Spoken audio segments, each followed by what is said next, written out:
Hey friends, it's Peggy here, and today we're talking about something that can literally make or break your home sale, and that's pricing it right from the start. I know, the temptation is to aim high and see what happens, but that move, it can cost you way more in the long run, just like it's costing Carol right now, who's in our Denver metro area market. And on top of that, one of my neighbors just said to me the other day, well, Peggy, isn't it a buyer's market right now? And although she's half right, we are seeing more inventory and longer days on the market, it's not the whole picture. And it certainly doesn't mean that you can throw strategy out the window. And that's why I'm glad you're here today, because today we're discussing how to price your home for sale. Why does pricing matter? Well, let me introduce you to Carol. She's 65, recently retired, and decided it was time to downsize. Now, she'd been living in the family home for decades, and it held a lot of memories. Her neighbor sold just a few months ago for a big number, so she figured she'd price hers just a little higher. Why not? Sound familiar? And although that strategy worked for us in 2020, in 2021 and early 2022,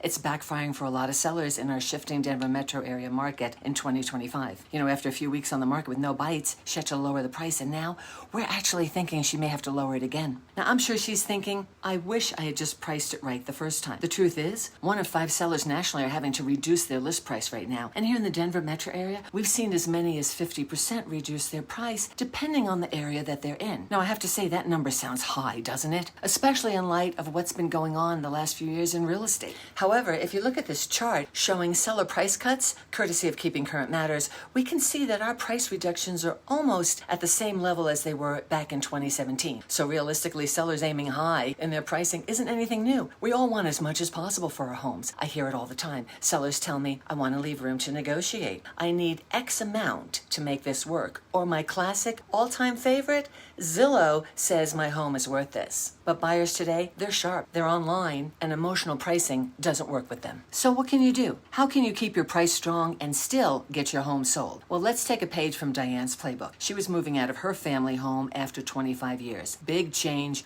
big emotions. So we had a long discussion about her goals and ended up pricing her home based on real-time market data, not old comps, and paired that with a smart negotiation strategy that made sense for today's buyers. Her offer to the market meant that buyers could afford more home, mainly hers, at a lower monthly payment. And Diane, she still got what she wanted at the closing table and was able to move forward with her plans. Sometimes the win is in the strategy used, not the listing price. Now, what does that mean for you if you want to sell in today's market? Well, let's zoom out for a second. You've probably heard the talk about the Fed pausing the rates. Again, honestly, the waiting game is getting old. They've adjusted rates 11 times since March of 2022. And since lowering the Fed rate doesn't automatically lower the mortgage rate, as we saw last year, buyer demand has cooled. Especially since housing prices have slightly increased or held steady, especially in the single-family housing market. So while most people are sitting on the sidelines waiting for the next Fed move because once again, they announced that they might lower it 2 more times this year, savvy buyers and sellers who are ready to take control are reaching out to me, because here's what we do know. You can't control the Fed, but you can control your pricing strategy,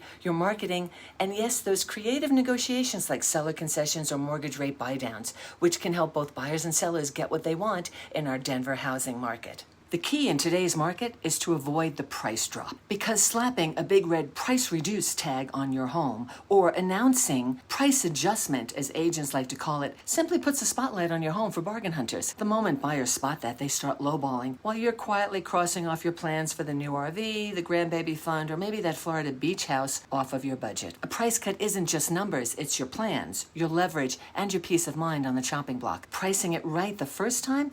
Well, here's where you need to lean on your agent's expertise. I can help to keep those dreams of yours funded. We look at homes like yours and what they've actually sold for. We factor in any updates that you've done, and we gauge what is today's buyer looking for in your exact zip code. It's not guesswork, it's strategic to help you get what you want on your timeline. So if you're thinking about selling or selling and buying here in the Denver metro area, then you need to be ahead of the curve, not chasing the market. Go check out last week's video where I broke down the latest Denver metro market trends and grab the downloadable guide I made just for you. It's packed with insider info that'll help you make your next move with confidence. Click the link below, check out the video, grab the guide, and if you liked what you saw, subscribe and stay close. Because navigating real estate solo doesn't mean going it alone. I'm here each week with real talk and tips to support your next move. I'm Peggy, a realtor with Live Denver Suburbs, powered by HomeSmart. Thanks for watching, and I'll see you on the next video.